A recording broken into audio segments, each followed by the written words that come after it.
2025 Bangla second semester 6 নম্বর school. খুব হয়েছে হরি, এইবার সরে পড়ো, অন্যদিকে যাও, একথা বলেছেন কাশীনাথ। গিরিশ মহাপাত্রের সঙ্গে অপূর্বর পুনরায় দেখা হয়েছিল রেল স্টেশনে। হাসিবে মেঘবাহন হলেন ইন্দ্র। জরায় মরা মুমূর্ষুদের প্রাণ লুকানো রয়েছে বিনাশের মধ্যে। কোনটি সমার্থক দ্বন্দ্ব প্রায় সমার্থক দ্বন্দ্ব সমাসের দৃষ্টান্ত নয়, এটা হলো ভালো মন্দ। আর 7 নম্বর স্কুল। আর কাউকে পায়ের ধুলো নিতে দেননি সন্ন্যাসী। একথা একমাত্র কাকে পায়ের ধুলো নিতে দিয়েছিলেন, এটা হলো জগদীশবাবুকে। বুড়ো মানুষের কথা শুনে বুড়ো মানুষটিকে নিমাইবাবু। তাই আমি জাগানু অকালে। এ কাকে অকালে জাগানো হয়েছে? কুম্ভকর্ণকে। তারাই লেগে উল্কা ছুটায় নীল খিলানে, এটা হবে খুঁড়ের দাপট। কুম্ভকার শব্দের ব্যাসবাক্য হলো কুম্ভ করে যে। 8 নম্বর স্কুল। বাইজির ছদ্মবেশে হরিদার রোজগার হয় 8 টাকা 10 আনা। উল্কা ছুটায় নীল খিলানে বলতে বোঝানো হচ্ছে আকাশকে। পলিটিক্যাল সাসপেক্টের নাম হলো সব্যসাচী মল্লিক। সমাস শব্দটির অর্থ সংক্ষেপ করা। সাধারণ ধর্মবাচক পদ কোন সমাসে দেখা যায়? কর্মধারয়ের সমাসে। এবার 9 নম্বর স্কুল।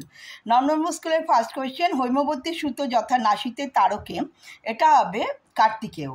অট্টরোলের হট্টগোল চরাচর কেমন, এটা হবে স্তব্ধ। এসব ভাষা কি হরিদার মুখের ভাষা হতে পারে? অনাদি। দুজন বন্ধু নোক আসার কথা ছিল এনাঞ্জাব থেকে। উপমান কর্মধারয় সমাসের পূর্বপত্তি হলো বিশেষ্য। 10 নম্বর স্কুল। তোমার চিন্তা নেই ঠাকুর। ঠাকুর বলতে এখানে বোঝানো হয়েছে তেওয়ারিকে। আশ্চর্য হয়েছে, একটু ভয়ও পেয়েছি, এটা হবে বিভাগীর রূপ। তোরা সব জয়ধ্বনি কর, এটা 19 বার। মধ্যপদলোপী কর্মধারয় সমাসের উদাহরণ হলো হাত ঘড়ি। পুরুষ সিংহের ন্যায় ব্যাসবাক্যটিতে উপমান হলো সিংহ। এরপরে 11 নম্বর স্কুল। সন্ন্যাসী বেশি হরিদা আর ঝুলিতে ছিল গীতা। গীতা। তাই আমি জাগানু অকালে, এটা হবে কুম্ভকর্ণকে। তোমার মতো সাহস আমার নেই, আমি ভীরু, এটা হবে অপূর্ব। কোনটি নিত্য সমাসের উদাহরণ? অরণ্যবাস। চালাক চতুর সমাসবদ্ধ পদটি যে সমাসের উদাহরণ, তা হলো দ্বন্দ্ব সমাস। 12 নম্বর স্কুল। রাত্রের মেল ট্রেনটার প্রতি একটু দৃষ্টি রেখো, সে যে বার্মায় এসেছে এ খবর সত্য। নিমাইবাবু। স্কুলের মাস্টারমশাইয়ের থেকে হরিদা পেয়েছিলেন 8 আনা। তরাই আমি আসিব ফিরিয়া, এটা হবে প্রমীলা। উল্কা ছুটিয়া নীল খিলানে, এটা হবে আকাশকে। উপপদ শব্দ হচ্ছে কৃদন্ত পদের পরে বসে। 13 নম্বর স্কুল।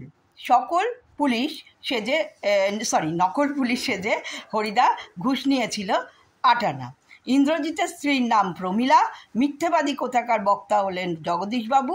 প্রলয় উল্লাস কবিতায় যে কাব্যগ্রন্থের অন্তর্গত, সেটি হলো অগ্নিবীণা। উপনগরী সমাজটি গড়ে উঠেছে সাদৃশ্য অর্থে। 14 নম্বর স্কুল। রণসজ্জায় সজ্জিত মেঘনাথের রথ ছিল মেঘবর্ণ। জগদীশবাবুর বাড়িতে আগত সন্ন্যাসীর বয়স আনুমানিক 1000 বছরের। তেলের খনির কারখানায় মিস্ত্রিরা চাকরির উদ্দেশ্যে গেছিল রেঙ্গুনে। বিশ্বপাতার বৃক্ষর কোলে, এটা হবে কৃপান।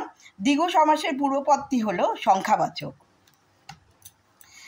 এবার 15 নম্বর স্কুল। সে ভয়ানক দুর্লভ জিনিসটি হলো সন্ন্যাসীর পায়ের ধুলো পাওয়া। দয়ার সাগর পরকে সেজে দিই, নিজে খাইনে, এটি বলেছেন জগদীশবাবু। অভিষেক করিলা কুমার, এটা হবে গঙ্গোদক দিয়ে। বজ্রযানে ঝড় তুফানে কি রনিয়ে ওঠে, এটা হবে হ্রেস্বার কাদন। কর্মধারয় সমাসের প্রাধান্য থাকে পরপদের অর্থের। ক্লাস 10কে 15 অবধি দিলাম। এর পরের ভিডিওতে আমি বাকি পুরো স্কুলগুলো কমপ্লিট করে দেবো।